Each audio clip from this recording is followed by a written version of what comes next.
Hello, this is Julian with Coffee Reviews, and today we'll be reviewing the Janson 600 Wash Process Panamanian Geisha from Manhattan Coffee Roasters. And there's the bag right there. And Manhattan, based out of Rotterdam, Netherlands, and they're probably the roaster we feature the most on this channel at this point, as they're easily one of our favorite coffee roasters in the entire world. But let's discuss the Janson series of coffees, as this is now our third Janson review, having reviewed their initial release last year, which was a coffee we kind of wrote off to some sort of technical issue, and then the 547 at the beginning of this year, which was a coffee that wasn't necessarily my favorite, as it didn't have the flavor profile that I was looking for a Manhattan as well as a wash process Panamanian Geisha coffee.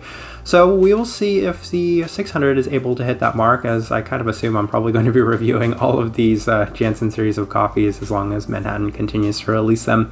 This right here is day 25 of this coffee.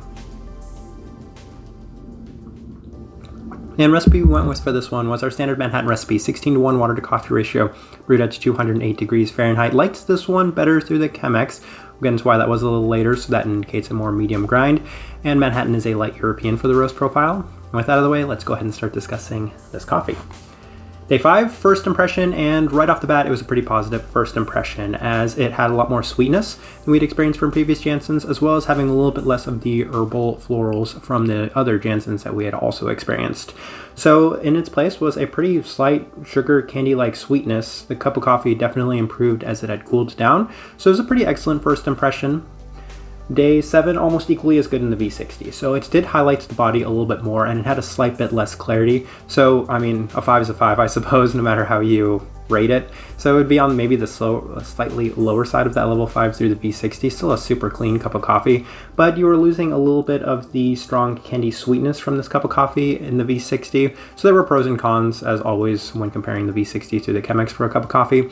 But in this sense, just like the Chemex earlier on in this cup of coffee, so we'll continue. Day 9 coffee just comes out a little clearer and sharper in the Chemex, and that was the main thing, was most notably that candy sweetness. It was a little bit more intensified in that sense, and there was an overall sweetness to the cup of coffee that had been increased when brewed this way, but it still felt like the best of this cup of coffee was yet to come. Day 13 confirmed that theory, as it was by far the best day of the coffee to that point, as the sweetness was the most vibrant it had been. The sugary peach was quite pronounced with a super clean base to it. Found it to be a pretty exceptional cup of coffee on this day. Day 16 coffee continues to get better, as it's another solid day, this time with the Chemex, and that's when I kind of settled on, okay, the Chemex just seems to be giving me a slightly better cup of coffee for this one. Not the most complex in the sense that it has such a clean base that the sweet sugary peach is quite defined and pronounced, and having that clean base with a specific flavor focused on, then you're going to have a cup of coffee that's not always necessarily the most complex, but very much an enjoyable and direct cup of coffee. Day 19, coffee is starting to feel like the perfect marriage of what I was hoping for a Panamanian Geisha as well as a Manhattan coffee, as it has the classic soft and delicate floral base with a more clean white flower-like component while maintaining a pretty high level of sweetness, and most distinctly a candy-like sweetness. I mean, that just sounds like both a Panamanian Geisha as well as a Manhattan coffee. So found it to be excellent once again on day 19. Day 22, coffee remains solid through either brew method, but still just getting a slight bit more of the focus on the stone fruit when brewed through the Chemex. And the coffee really sparkles at room temperature as the wonderful candy-like sweetness comes out in abundance. That's what I really noticed the most from this cup of coffee. It does remain ever so slightly more herbal, floral in those warmer temperatures right off brew, but as you let the cup of coffee cool down all the way to room temperature, that's when it really shines and you get some really wonderful sweetness from the cup. Day 24, coffee has remained consistent all the way throughout at this point. Some slight additional characteristics include a slight bit of lemon candy sweetness to it, very slight. In addition to that, herbality to the clear florals, we've been discussing that ever so briefly throughout this video. And then a little bit of the vintage Manhattan brown candy, which I always associate as a very Manhattan characteristic to so many other coffees, as they have this kind of brown candy taste to it. And I was experiencing it from this cup of coffee, which I'll be honest was a very nice little added bonus, as we were already getting so many wonderful flavors. Adding that classic Manhattan sweetness to it was a nice little addition to it. All right, let's go ahead and put up the tasting wheel so you can see what we were getting. One level 5, a bunch of level 4s, let's run through them real quick. So the cleanliness at a level 5. Through the Chemex, definitely justified at the level 5. Through the V60, still at that level 5, but maybe on the slightly lower side of the level 5. A lot of these are going to be bordering on higher or lower marks, so let's run through those real quick. The finish, it has a surprisingly lasting finish. I don't think I was expecting it to have this much of a lasting finish, but it does, and it's a very nice and sweet finish, so definitely justified at the level 4. The sweetness may be on the slightly higher side of that level 4, definitely not justified all the way up at that level 5, but I think it was a pretty sweet cup of coffee overall. Florals at a level 4, yeah, it's a pretty floral cup of coffee, but it's a very good floral. It's not quite those specific white flowers that I like to identify as Fruity Pebbles, but even then, it's a better sort of white flower than I think I've been experiencing from other Janson coffees. And then the stone fruit at a level 4, that one's kind of fun to discuss because I think it's a little tricky, as I remember going through and purchasing every single stone fruit to try them and kind of get an experience as to what they taste like. And white peaches don't taste like peaches at all. They taste like, well, sugary candy. And that's why it's kind of funny having to mark that at a level 4, because it very much tastes like a white peach, which doesn't taste like peaches to begin with. So yeah, there you go.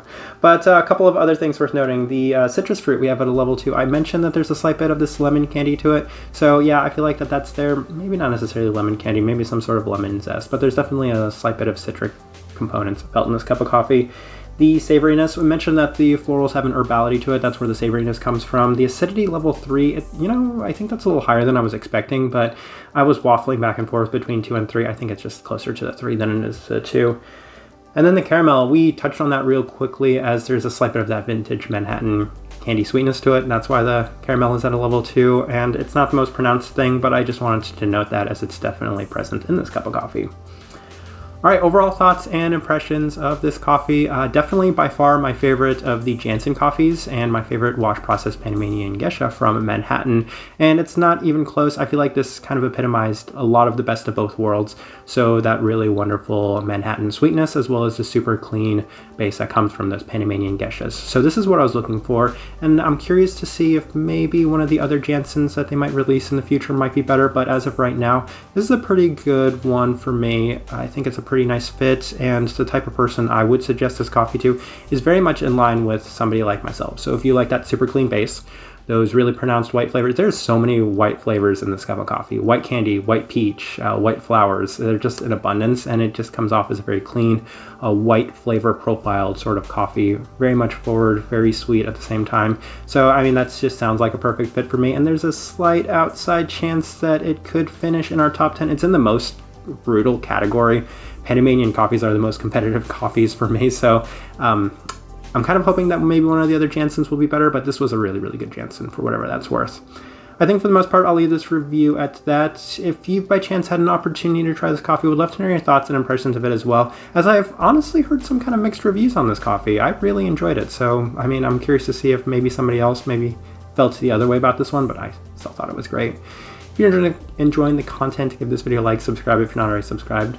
This right here has been a review of the Janson 600 Wash Process Panamanian Geisha from Manhattan Coffee Roasters. Thank you for watching.